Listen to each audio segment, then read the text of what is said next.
আলাইকুম ওয়া রাহমাতুল্লাহি ওয়া বারাকাতুহু।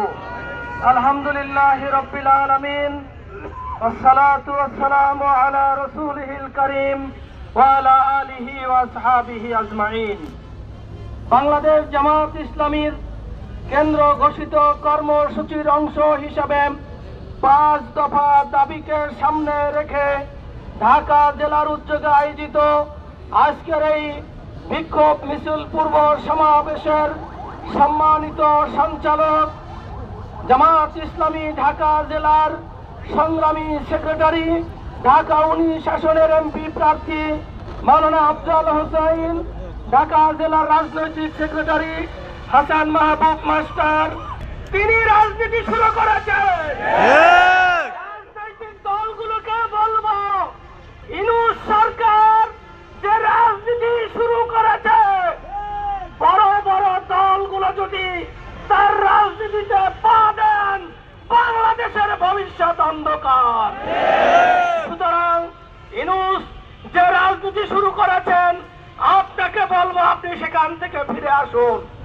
এদেশের জনগণ মনে করেছিল আজকের জামাত ইসলামী সহ আন্দোলনরত 8 দল ঐক্যবদ্ধ ভাবে যে 5 দফা দাবি দিয়েছিল, আপনারা কিছু দাবি মেনেছেন, মৌলিক যে দাবি সেটা আপনারা মানেন নাই। সেটা হলো যে গণভোট জাতীয় নির্বাচনের আগে দিতে হবে। আপনারা কি করলেন? রাজনৈতিক ময়দানে একটা বিশৃঙ্খলা সৃষ্টি করার জন্য আগামী নির্বাচন অনিশ্চয়তার দিকে আপনারা নিয়ে গিয়েছেন। সুতরাং আপনারা যে সিদ্ধান্ত নিয়েছেন জাতীয় নির্বাচন গণভোট একদিনই হবে, এটা কোনোভাবেই যুক্তিসঙ্গত হতে পারে না। একই দিন যদি জাতীয় নির্বাচন গণভোট হয়, কোনো কারণে যদি 2, 4, 5টা সেন্টারে নির্বাচন নিয়ে কোন ধরনের ঝামেলা সৃষ্টি হয়, তাহলে আপনারা কি সমাধান দিবেন? এই সমাধান কিন্তু আপনারা দিতে পারবেন না। এই জনগণের হাজার হাজার কোটি টাকা ব্যয় করে যে নির্বাচনের ব্যবস্থা করা হবে, এই নির্বাচনকে ভণ্ডুল করার জন্য তারা পায়তারা করছে।